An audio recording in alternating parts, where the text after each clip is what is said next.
The theme is the Civil Rights Act of 1964. And I got to thinking very long and hard about that in relationship to the other subjects that I did for Asala. This one have to be the piece that means more to me.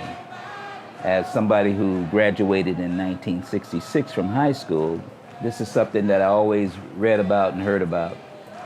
One thing that really strikes me about what led up to the Civil Rights Act is the peaceful marching and the nonviolence philosophy of Martin Luther King and how they maintained that throughout the struggles, even in light of all the persecution and all the murders and all the lynching and all the beatings that they took. This is one thing that was very important to me, so I did what is called a march scene, where I've got a group of people of about 10 individuals marching.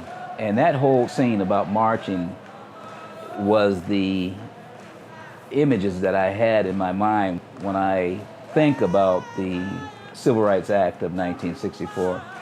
There was a spirit that prevailed through all the struggles, and I would call that the spirit of freedom. It's that whole spirit of nonviolence, that whole spirit of persistence and continue the struggle in that format.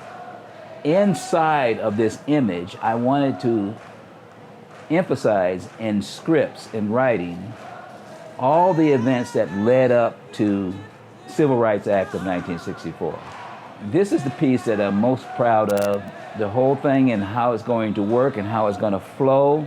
You can see right away that there's something going on with slavery. There's something going on with the idea of marching.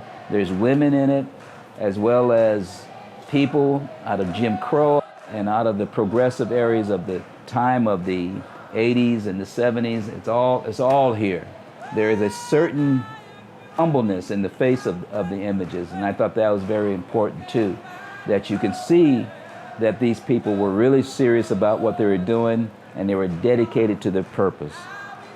I hope I succeed in translating what that meant to everybody. The spirit of the march, the whole thing is all incorporated into the piece itself.